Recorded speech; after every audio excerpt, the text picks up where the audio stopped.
विद्यार्थी मित्रों केम छो मजामां ने। नमस्ते विद्यार्थी मित्रों केम छो मजामां ने। तो आज आपणे धोरण 5 ની અંદર હિન્દીમાં સ્વાધ્યાય પોથી પૂરવાની રહેશે। તો આજે બધા આપણે સ્વાધ્યાય પોથી કાઢો। એમાં આપણે ચોથો પાઠ પહોંચ્યા છીએ સોચ अपनी अपनी। એમાં તમને મેં આગળનો જે પાઠ આપણે સ્વાધ્યાય પોથી પૂરી થઈ એમાં મેં તમને પ્રશ્ન પહેલાં છે એ એકના પ્રશ્ન પૂરાવ્યા હતા। તો મને આશા છે કે બધાએ તમે પ્રશ્ન પૂરી લીધા હશે અને બધાએ ક્લાસ ટીચરના વોટ્સઅપ નંબર ઉપર હોમવર્ક કરી નાખ્યો છે। સ્વાધ્યાય પોથી સારા અક્ષરે પૂરવાની છે અને ધીરે ધીરે પૂરવાની છે। વિડીયોને ઘડી સ્ટોપ કરીને પણ પૂરી શકો છો અને હું એકને એક સવાલ જવાબ 1 થી તે 2-3 વાર બોલું છું જેથી તમને બધાને દેખાય નહીં પણ સંભળાય તો છે ને એ પ્રમાણે તમારે પૂરી લેવાનો રહેશે। તો ચાલો હવે સ્વાધ્યાય પોથી કાઢી લો। પેન્સિલ રબર પેન જે તમારે લેવાનું એ લઈને બેસી જાઓ અને મારી સાથે સાથે સ્વાધ્યાય પોથી પૂરતી જવાની રહેશે। તો ચાલો હવે આપણે બધાએ સ્વાધ્યાય પોથી પૂરવી છે ને તો લઈ લો સ્વાધ્યાય પોથી લઈને બેસો અને ચોથો પાઠે આપણે જ્યાં પહોંચ્યા છીએ એ કાઢો। તો આપણે પ્રશ્ન 1 જોયો હતો એમાં આપણે 1 થી 5 જવાબ જોયા હતા। હવે આપણે ક્યાં પહોંચ્યા છીએ તો કે આપણે અત્યારે પ્રશ્ન પહેલાંનો બ પહોંચ્યા છીએ। ક્યાં પહોંચ્યા છીએ? અહીંયા બ। पेज 26 के चित्र के आधार पर कोष्टक में से उचित शब्द चुनकर रिक्त स्थानों की पूर्ति करवानी है। तो तमारे बधाए स्वाध्याय पोथीनु जे पेज नंबर 26 है ये जोवानुं छे। मैं पण मारे पासे स्वाध्याय पोथी है एमां पेज नंबर 26 काढ्युं छे। तो एमां पहली खाली जग्या छे आकाश में खाली जग्या पक्षी उड़ रहे। तो तमे बधा गणो तो के 4-7 पक्षी उड़े छे। तो तमारे बधाए पहली खाली जग्यामां लखवानुं छे 7। चित्र में घर कितने दिखाई दे रहे हैं तो कि 5। એટલે બીજી ખાલી જગ્યામાં લખવાનું છે चित्र में 5 घर दिखाई दे रहे हैं। ત્રીજું नारियल के कितने पेड़ है तो हमणे तो આપણે લખ્યું હતું 2 तो कि नारियल के 2 पेड़ है। नारियल के पेड़ घर के कहाँ है तो कि नारियल के पेड़ घर के पीछे है। એટલે પહેલી ખાલી જગ્યામાં તમારે શું લખવાનું છે તો કે 7। બીજામાં 5 અને ત્રીજામાં 2। પછી ચોથી ખાલી જગ્યામાં શું લખવાનું છે? ચોથી ખાલી જગ્યામાં લખવાનું છે પીછે। તો તમારી આ ખાલી જગ્યા છે એ પૂરી થઈ ગઈ। હવે આવે છે પ્રશ્ન બીજો सोच कर लिखिए। चरवाहे क्या सोचते होंगे तो તમારે બધાએ મારી સાથે સાથે લખતું જવાનું છે। तो कि चरवाहे क्या सोचते होंगे ये आपणे लखवानुं छे। तो लखो पहला हूँ प्रश्ननो जवाब आखो बोली जाऊँ छूँ। चरवाहे इस प्रकार सोचते होंगे गाय चराने कहाँ जाएंगे नदी की ओर या जंगल की ओर। बीजू गायों को ज़्यादा घास कहाँ मिलेगी। त्रीजू दोपहर की रोटी कहाँ खाएंगे। चौथू शाम को कब लौटेंगे। एम चरवाहे से હું વિચારતો હશે એમ તમે તમારી રીતે પણ લખી શકો છો। મેં લખ્યું છે ચાલો લખો બધા। चरवाहे इस प्रकार सोचते होंगे। लखो चरवाहे इस प्रकार सोचते होंगे गाय चराने कहाँ जाएंगे। पेलू करीने लखजो चरवाहे इस प्रकार सोचते होंगे पेलू गाय चराने कहाँ जाएंगे नदी की ओर या जंगल की ओर। नदी की ओर या जंगल की ओर। फरी बार बोलूँ छूँ चरवाहे इस प्रकार सोचते होंगे गाय चराने कहाँ जाएंगे नदी की ओर या जंगल की ओर। नदी की ओर या जंगल की ओर। बीजू गायों को ज़्यादा घास कहाँ मिलेंगी। गायों को ज़्यादा घास कहाँ मिलेंगी। गायों को ज़्यादा घास कहाँ मिलेंगी। तीजू दोपहर की रोटी कहाँ खाएंगे। दोपहर की रोटी कहाँ खाएंगे। दोपहर की रोटी कहाँ खाएंगे। और चौथू शाम को कब लौटेंगे। शाम को कब लौटेंगे। तो आ तो प्रश्नों जवाब फरी बार बोलूँ छूँ।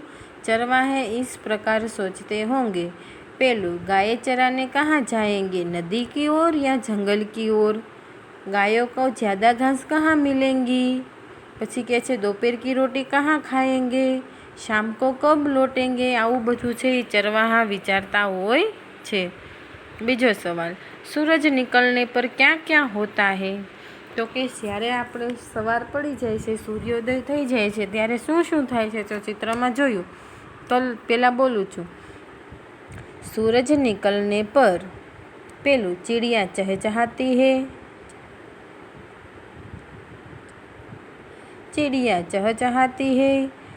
बीजू पक्षी दाना चुगने के लिए निकल पड़ते हैं। त्रीजू चरवाहे गाय चराने निकल पड़ते हैं। चौथू किसान अपने खेत में काम करने लग जाते हैं। पाँचवू सभी फूल खिल जाते हैं। छठू पूरा संसार चेतना से भर जाता है। तो के चिड़िया से શું થાય, ચહચહાને લગતી એટલે કે ચી ચી કરવા લાગે છે। બધા પક્ષી છે એ દાણા ચડવા માટે નીકળી પડે છે। પછી ગાયોના ગોવાળીઓ ગાયોને ચરાવવા નીકળી પડે। કિસાન બધા પોતપોતાના ખેતરોમાં કામ કરવા લાગી જાય છે। બધા ફૂલ છે એ સવારના સૂર્યોદયને તડકો પડતા તે ખીલી જાય છે અને આખું સંસાર છે એ ચેતનાભર્યું થઈ જાય છે। તો લખવાનો, सूरज निकलने पर, सूरज निकलने पर पेलू चिड़िया, चिड़िया चहचहाती है, चहचहाती है।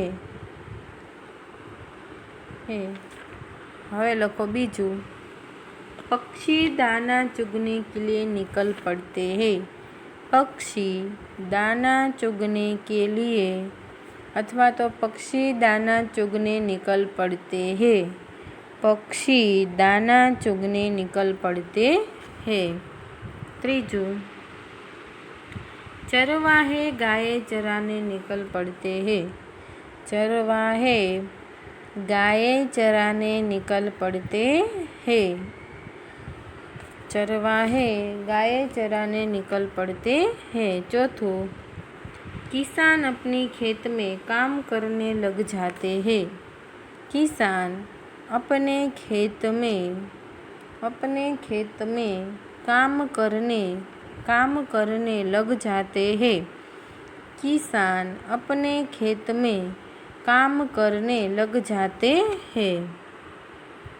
पाँचवू सभी फूल खिल जाते हैं। सभी फूल खिल जाते है। छठू पूरा संसार चेतना से भर जाता है। पूरा संसार चेतना से भर जाता है।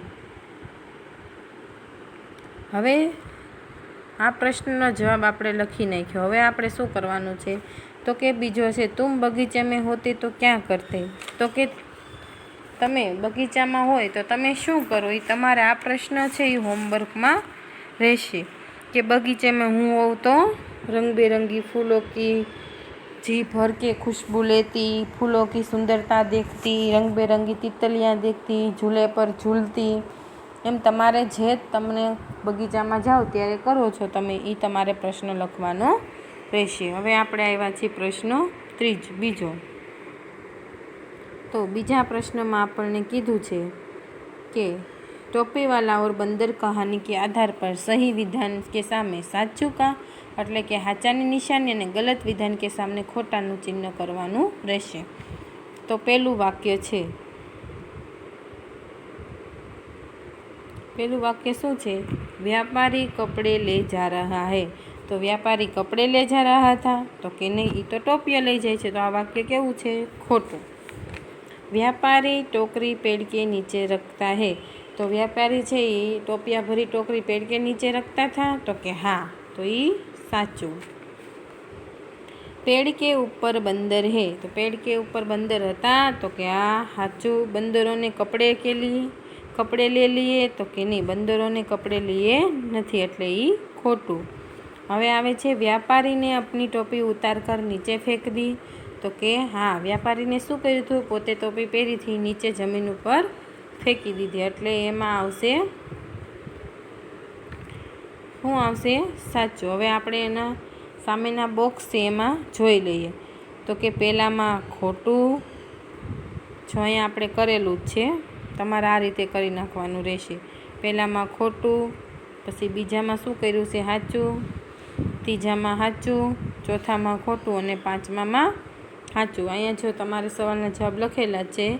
પહેલાંમાં સાચું છે, પહેલાંમાં ખોટું છે, બીજામાં સાચું, ત્રીજામાં સાચું, ચોથામાં ખોટું અને પાંચમામાં સાચું. હવે આપણે આગળ જોઈએ. તો આગળ છઠ્ઠું આપણને આપ્યું છે, એવું કીધું છે. છઠ્ઠામાં શું કીધું છે? बंदरों ने व्यापारी की नकल करके अपनी टोपियाँ फेंक दी. तो कि हाँ, तो पहला खानाમાં સાચું, એટલે કે છઠ્ઠામાં સાચું. વ્યાપારીને ટોપિયા એકઠી કરી લી. તો કે સાતમું, તો સાતમામાં શું આવશે? સાચાની નિશાની. વ્યાપારીએ બધી એની ટોપી હતી ભેગી કરી લીધી હતી ને, તો કે હા. હવે આવે છે બીજું ચોથો प्रश्न, जिस क्रिया से प्रकृति को फायदा होता है उसके सामने સાચું કરવાનું, અને जिस क्रिया से प्रकृति को नुकसान होता है उसके सामने ખોટાની નિશાની. એટલે જો આપણને જે વસ્તુથી કુદરતને એટલે કે પર્યાવરણને નુકસાન થાય છે એવું વાક્ય લખ્યું હોય તો ખોટાની નિશાની કરવાની, અને પર્યાવરણને નુકસાનની લાભ થતું હોય તો કેવી નિશાની કરવાની? સાચાની. તો ચાલો આપણે પ્રશ્ન વાંચીએ. લોગ પેડ કાટતે રહેતે હે. તો એ પર્યાવરણને નુકસાન થયું કે નહીં પ્રકૃતિને? તો એમાં શું આવશે? ખોટું. જો મેં અહીંયા બોક્સમાં કર્યું છે, લખી નાખજો. એટલે પહેલું આવશે ખોટું.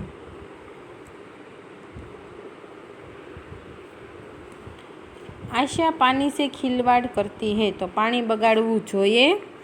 તો કે નહીં. તો પહેલું ખોટું હતું, એમ બીજું પણ ખોટું છે, મેં અહીંયા કરેલું છે બોક્સમાં. પછી અનુજ કમરે કે બહાર જાતા હે તો લાઇટ બંધ કરતા ભૂલ જાતા હે. તો આપણે લાઇટનો પણ જરૂર પૂરતો ઉપયોગ કરવો જોઈએ, વીજળીનો. તો આ શું કરે છે? રૂમની બહાર આવી જાય પણ લાઇટ પંખા બંધ કરવાનું ભૂલી જાય, તો એ ખોટું કહેવાય. પ્રકૃતિને શું થાય? નુકસાન. તો એ પણ ખોટું. નવીન હર સાલ પેડ પૌધે લગાતા હે. તો આ તો પર્યાવરણને લાભ થયો ને, પ્રકૃતિને હાનિકારક થયું નહીં. શું થયું? એને લાભ થયો, ફાયદો થયો. તો એમાં આવશે સાચું. કિસાન ખેતોं में કુદરતી ખાદ ડાલતે હે. તો આ તો સારું કહેવાય કે ખેતરોમાં કુદરતી ખાતર નાખવાથી પાક છે એ સારો થાય રાસાયણિક ખાતર કરતાં. તો આ પણ સાચું. સતીશ રાસ્તે में खड़ा रहता है तो भी मोटरसाइकिल चालू रखता. આ શું થયું? પર્યાવરણને નુકસાન થયું અને સાથે સાથે પેટ્રોલ ડીઝલનું પણ નુકસાન થયું. તો આ પણ કેવું આવશે? ખોટું. હવે તમે જુઓ, અહીંયા મેં કરેલું જ છે, તમે બધા કરી નાખો. પહેલામાં ખોટું, બીજામાં ખોટું, ત્રીજામાં ખોટું, ચોથામાં સાચું, પછી પાંચમામાં સાચું અને છઠ્ઠામાં ખોટું. ફરી વાર કરું છું. પહેલામાં ખોટું, બીજામાં ખોટું, ત્રીજામાં ખોટું, ચોથામાં સાચું, પાંચમામાં સાચું અને છઠ્ઠામાં ખોટું. તો તમારે પ્રશ્ન 4 થઈ ગયો. હવે તમારે હોમવર્કમાં પ્રશ્ન 1 આપણે હોમવર્કમાં આપ્યો હતો, એટલે પ્રશ્ન તમારે આ લખીને લાવવાનો છે બ, અને પ્રશ્ન બ, બીજો પ્રશ્ન, ત્રીજો પ્રશ્ન અને પ્રશ્ન 4 તમારે હોમવર્કમાં રફ નોટમાં લખી નાખવાનો છે. હવે આ પ્રવૃત્તિ છે કે ચિત્ર કો દેખકર ઉસકા વર્ણન કીજીએ. તો આ ચિત્રને તમારે જોવાનું છે અને ચિત્રમાં શું શું કરે છે એ તમારે લખવાનું છે. આવડે એને લખવાનું છે, બાકી પ્રવૃત્તિ આપણે બધા પાઠ પૂરા થાય પછી કરાવવાની જ છે. તો તમારે હોમવર્ક રફ નોટમાં કરવાનું છે. સ્વાધ્યાય પોથીના પણ ફોટા અને રફ નોટમાં કરેલું હોમવર્કના પણ ફોટા ક્લાસ ટીચરના વોટ્સઅપ નંબર ઉપર સેન્ડ કરી દેવાના છે. અને આ પ્રવૃત્તિનો પહેલો પ્રશ્ન છે એમાં જો ચિત્રમાં ખેડૂત છે એ પાક છે એને લણે છે, વૃક્ષ દેખાય છે, પછી અહીંયા શું છે? શાકભાજી વાવ્યા, અહીંયા વૃક્ષ છે, અહીંયા ડુંગરો છે, પર્વત છે, નારિયેળની પેડ છે, ઘર ઝૂંપડી છે, કૂવો છે. એના વિશે તમને 5-6 વાક્ય જે આવડે તમારે અહીંયા લખી નાખવાના રહેશે. અને જેને આમ તો તમારે બધાએ ફરજિયાત લખવાનું છે, પણ અમુકને હિન્દીમાં તકલીફ પડતી હોય તો એ આપણે પ્રવૃત્તિ બધા પાઠ પૂરા થાય પછી કરાવવાની રહેશે. હોમવર્ક બધાયનું થઈ જવું જોઈએ. અને હોમવર્ક સારા અક્ષરે કરી અને પ્રશ્નના જવાબ પણ પૂરા લખવાના. સીધો આ જવાબ લખીને મોકલી દેવાનો નથી. તમે બધા શું કરો છો, હોમવર્ક આપ્યું હોય ને તો આવા જવાબ લખીને મોકલી દે, પણ નહીં, આખા વાક્ય લખવાના રહેશે અને આના પણ આખા ખરા ખોટા લખવાના રહેશે. ક્લાસ ટીચરના વોટ્સઅપ નંબર ઉપર સેન્ડ કરી દેજો રેગ્યુલર. હવે મળીશું આપણે આવતા લેક્ચરમાં, ત્યારે આપણે 5મો પાઠ છે એ પાઠ્યપુસ્તકમાં ભણીશું. તો આવજો. હવે મળીશું આપણે આવતા લેક્ચરમાં.